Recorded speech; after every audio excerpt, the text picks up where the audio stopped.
Syme put the field glasses from his eyes with an almost ghastly relief. "The President is not with them anyhow," he said, and wiped his forehead. "But surely they are right away on the horizon," said the bewildered colonel, blinking and but half recovered from Bull's hasty though polite explanation. "Could you possibly know your President among all those people?" "Could I know a white elephant among all those people?" answered Syme, somewhat irritably. "As you very truly say, they are on the horizon, but if he were walking with them, by God, I believe this ground would shake." After an instant's pause, the new man called Ratcliffe said with gloomy decision, "Of course the President isn't with them. I wish to Gemini he were. Much more likely the President is riding in triumph through Paris, or sitting on the ruins of St. Paul's Cathedral." "This is absurd," said Syme. "Something may have happened in our absence, but he cannot have carried the world with a rush like that. It is quite true," he added, frowning dubiously at the distant fields that lay towards the little station. "It is certainly true that there seems to be a crowd coming this way, but they are not all the army that you make out." "Oh, they," said the new detective contemptuously. "No, they are not a very valuable force, but let me tell you frankly that they are precisely calculated to our value. We are not much, my boy, in Sunday's universe. He has got hold of all the cables and telegraphs himself, but to kill the Supreme Council he regards as a trivial matter, like a postcard. It may be left to his private secretary," and he spat on the grass. Then he turned to the others and said somewhat austerely, "There is a great deal to be said for death, but if anyone has any preference for the other alternative, I strongly advise him to walk after me." With these words, he turned his broad back and strode with silent energy towards the wood.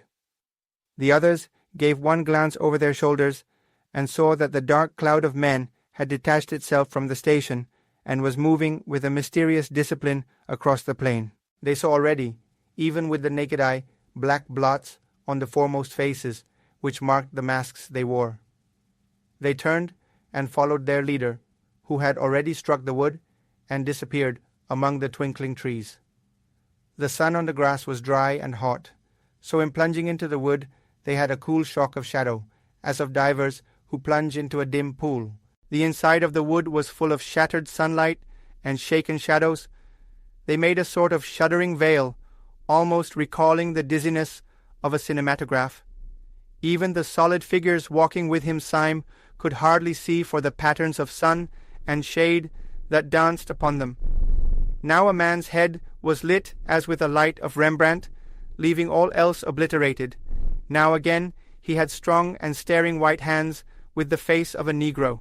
The ex-Marquis had pulled the old straw hat over his eyes, and the black shade of the brim cut his face so squarely in two that it seemed to be wearing one of the black half-masks of their pursuers. The fancy tinted Syme's overwhelming sense of wonder. Was he wearing a mask? Was anyone wearing a mask? Was anyone anything?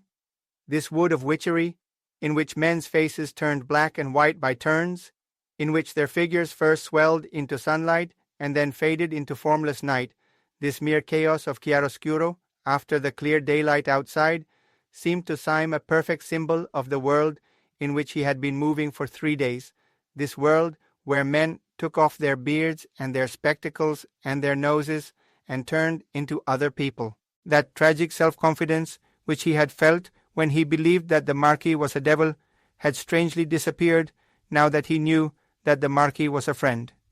He felt almost inclined to ask, after all these bewilderments, what was a friend and what an enemy. Was there anything that was apart from what it seemed? The Marquis had taken off his nose and turned out to be a detective. Might he not just as well take off his head and turn out to be a hobgoblin? Was not everything, after all, like this bewildering woodland, this dance of dark and light? Everything only a glimpse, the glimpse always unforeseen and always forgotten. For Gabriel Syme had found in the heart of that sun-splashed wood what many modern painters had found there. He had found the thing which the modern people call impressionism, which is another name for that final skepticism which can find no floor to the universe. As a man in an evil dream strains himself to scream and wake, Syme strove with a sudden effort to fling off this last and worst of his fancies. With 2 impatient strides, he overtook the man in the Marquis's straw hat, the man whom he had come to address as Ratcliffe. In a voice exaggeratively loud and cheerful, he broke the bottomless silence and made conversation. "May I ask," he said, "where on earth we are all going to?" So genuine had been the doubts of his soul that he was quite glad to hear his companion speak in an easy human voice. "We must get down through the town of Lancy to the sea," he said. "I think that part of the country is least likely to be with them." "What can you mean by all this?" cried Syme. "They can't be running the real world in that way. Surely not many working men are anarchists, and surely if they were, mere mobs could not beat modern armies and police." "Mere mobs," repeated his new friend with a snort of scorn. "So you talk about mobs and the working classes as if they were the question. You've got that eternal idiotic idea that if anarchy came, it would come from the poor. Why should it? The poor have been rebels, but they have never been anarchists. They have more interest than anyone else in there being some decent government. The poor man really has a stake in the country. The rich man hasn't. He can go away to New Guinea in a yacht. The poor have sometimes objected to being governed badly. The rich have always objected to being governed at all. Aristocrats were always anarchists, as you can see from the Barons' Wars." "As a lecture on English history for the little ones," said Syme, "this is all very nice, but I have not yet grasped its application." "Its application is," said his informant, "that most of old Sunday's right-hand men are South African and American millionaires. That is why he has got hold of all the communications, and that is why the last 4 champions of the anti-anarchist police force are running through a wood like rabbits. Millionaires I can understand," said Syme thoughtfully. "They are nearly all mad, but getting hold of a few wicked old gentlemen with hobbies is one thing. Getting hold of great Christian nations is another. I would bet the nose off my face, forgive the allusion, that Sunday would stand perfectly helpless before the task of converting any ordinary healthy person anywhere." "Well," said the other, "it rather depends what sort of person you mean." "Well, for instance," said Syme, "he could never convert that person," and he pointed straight in front of him. They had come to an open space of sunlight, which seemed to express to Syme the final return of his own good sense, and in the middle of this forest clearing was a figure that might well stand for that common sense in an almost awful actuality. Burnt by the sun, and stained with perspiration, and grave with the bottomless gravity of small necessary toils, a heavy French peasant was cutting wood with a hatchet. His cart stood a few yards off, already half full of timber, and the horse that cropped the grass was, like his master, valorous but not desperate. Like his master, he was even prosperous, but yet was almost sad. The man was a Norman, taller than the average of the French and very angular, and his swarthy figure stood dark against a square of sunlight, almost like some allegoric figure of labour frescoed on a ground of gold. "Mr. Syme is saying," called out Ratcliffe to the French colonel, "that this man at least will never be an anarchist." "Mr. Syme is right enough there," answered Colonel Ducroix, laughing, "if only for the reason that he has plenty of property to defend. But I forgot that in your country you are not used to peasants being wealthy." "He looks poor," said Dr. Bull doubtfully. "Quite so," said the colonel. "That is why he is rich." "I have an idea," called out Dr. Bull suddenly. "How much would he take to give us a lift in his cart? Those dogs are all on foot, and we could soon leave them behind."